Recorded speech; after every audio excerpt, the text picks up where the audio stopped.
Precision for Women est un podcast dédié à la médecine de précision et à la santé des femmes. Vous y retrouverez régulièrement des témoignages et des interviews des femmes et des hommes qui constituent l'actualité de ces deux disciplines. Je suis Norbert Nabé, votre hôte. Soyez les bienvenus. Aujourd'hui, nous sommes en compagnie du professeur Samir Hamama, chef du service de biologie de la reproduction du CHU de Montpellier. En guise d'introduction, monsieur le professeur, si vous voulez bien, je vais vous laisser compléter cette très rapide présentation. Il se trouve que je suis actuellement président du Conseil national des universités, en charge de nommer des professeurs en médecine, de la reproduction et gynécologie médicale. Et puis depuis peu, je viens d'être élu président de la Fédération française de fertilité qui regroupe une dizaine de sociétés savantes.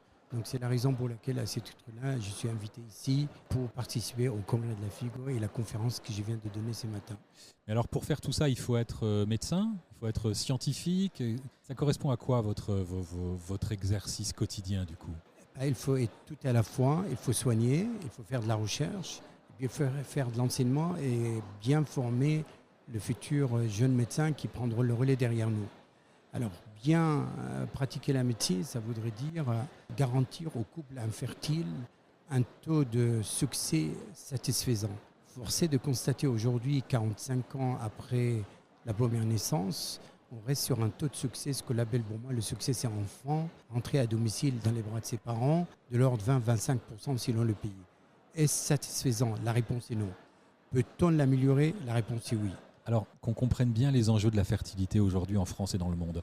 Je pense qu'on est très très loin du fantasme, on est sur un niveau d'information globale de la société, de la dynamique très rapide de ce sujet qui échappe à tout le monde. Si vous voulez, la fertilité, c'est un sujet qui touche à l'intime, qui touche à tout ce qui est le plus sacré en nous, ça touche à la famille, ça touche à Dieu, ça touche à la politique, ça touche à la société.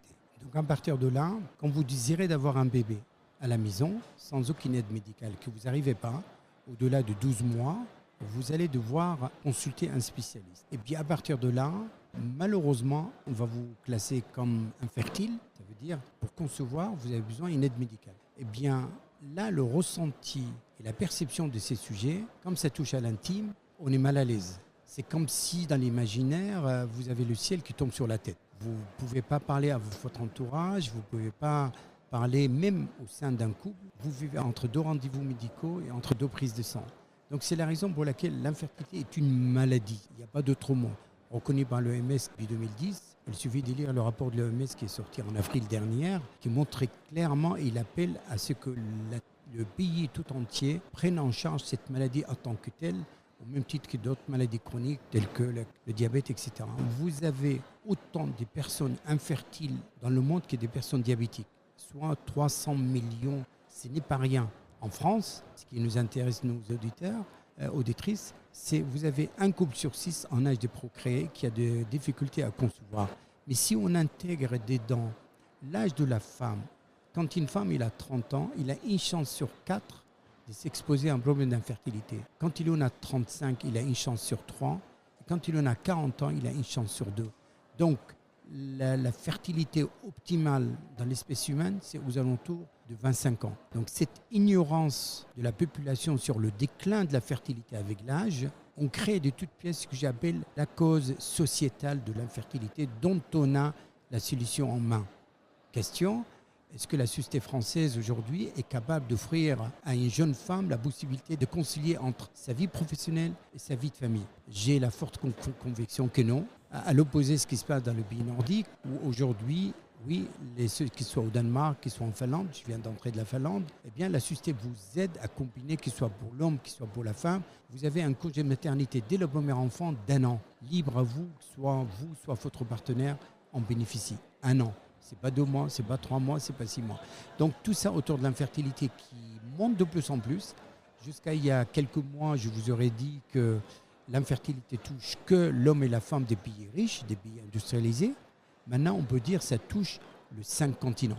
Et votre santé reproductive, on parle de la fertilité, c'est un indicateur de votre santé en général. Mais alors, on perçoit assez facilement, même sans y être forcément confronté, la douleur que c'est de ne pas réussir à avoir un enfant. Maintenant, il y a des conséquences macro micro en termes sanitaires, macro en termes d'économie, de modèles sociaux, etc. Enfin, je crois que certains scientifiques parlent même d'extinction à moyen terme de l'espèce si on n'arrive pas à inverser la dynamique globale de ces problèmes de fertilité. Je pense que ces propos loin d'être exagérés. C'est une vérité. Je vais parler de l'Italie, pas très loin de chez nous.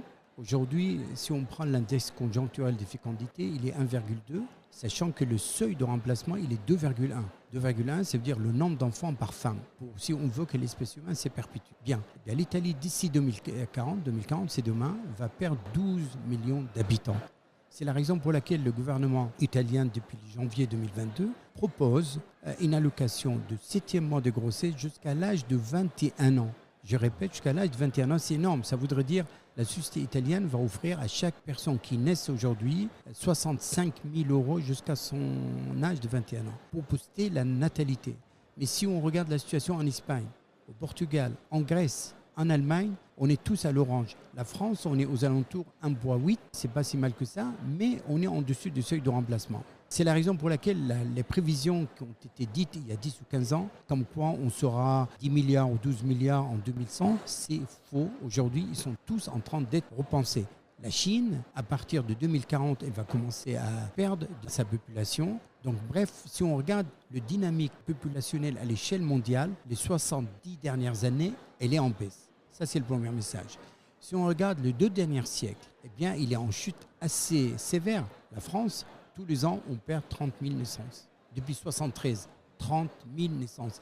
Et en 2023, je donne déjà la prévision, on sera moins de 700 000. Alors qu'en 1973, on n'était pas loin d'1 million de naissances. Mais donc, on voit bien qu'il y a un sujet pour essayer d'enrayer ça qui est lié au comportement des gens, à la politique familiale, la politique de l'emploi, le fait de rendre les uns et les autres disponibles, de les informer. Et in fine, tout ça mis bout à bout, si on voulait construire une politique de relance, de peuplement, puisque c'est même pas, je pense, un sujet de natalité, où sont finalement les leviers, l'environnement, la recherche scientifique, les nouvelles technologies, le comportement? Vous allez me dire peut-être que c'est un peu de tout ça mis bout à bout, sûrement. Oui. Je pense que vous avez raison, c'est tout à la fois. Au-delà de la cause sociétale dont je viens de parler, parce qu'il suffit de regarder l'âge moyen de premier accouchement dans les grandes villes comme Paris ou Marseille ou Lyon, on est aux alentours de 31 ans. Il y a 30 ans, on était aux alentours de 24 ans. Donc ces retards d'âge, on fabrique toute une forme d'infertilité qu'on aurait pu éviter, premièrement.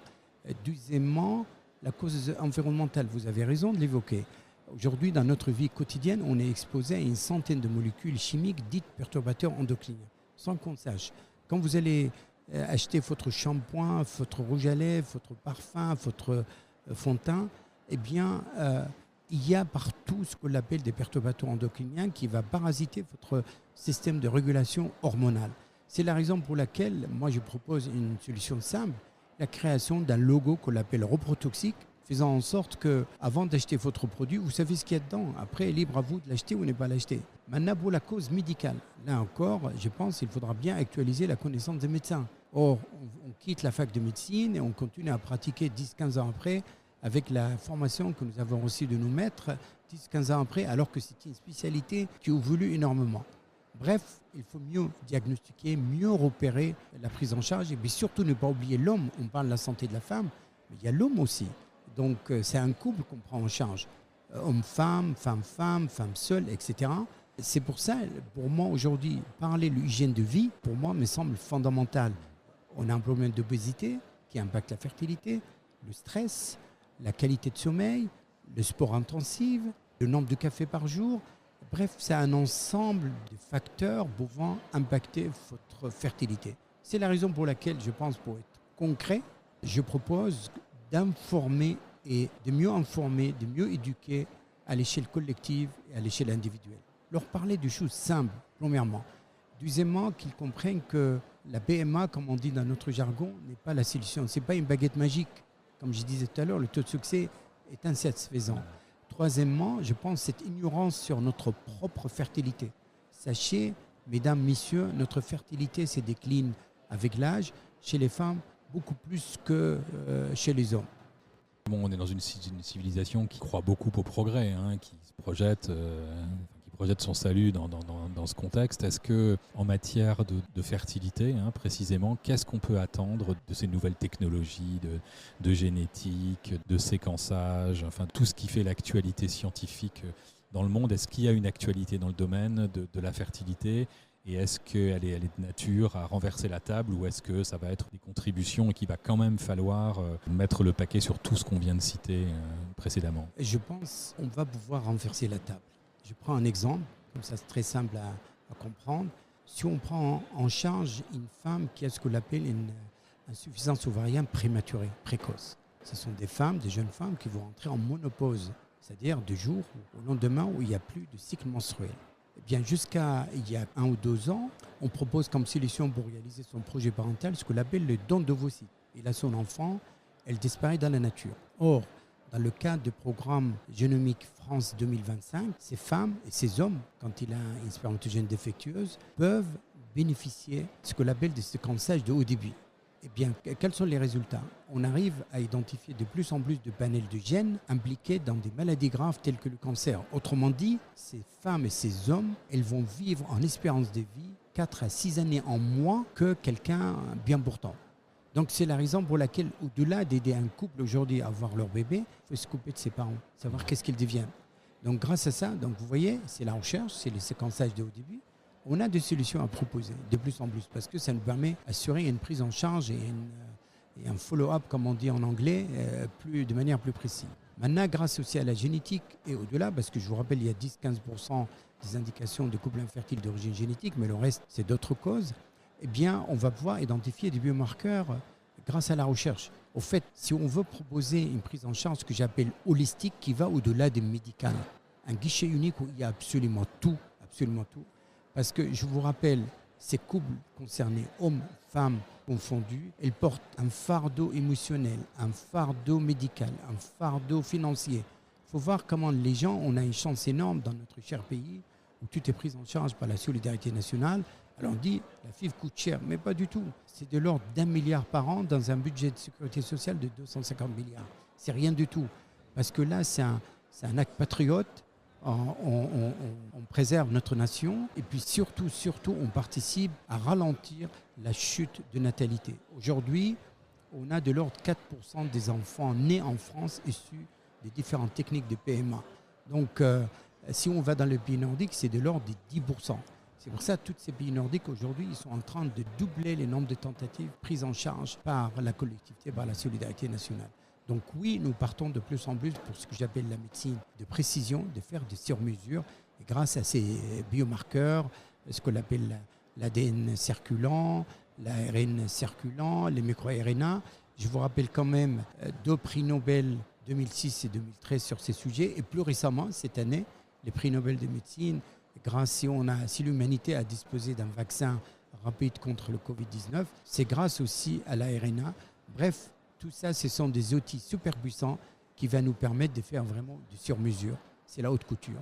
Bon, eh bien, on va s'y coller pour essayer de faire remonter ces courbes parce qu'il en va un peu de notre avenir à tous. Professeur Amama, vraiment merci beaucoup de ce temps passé avec nous sur le congrès de la Fédération internationale de gynécologie obstétrique et à bientôt, j'espère. Merci beaucoup de votre invitation.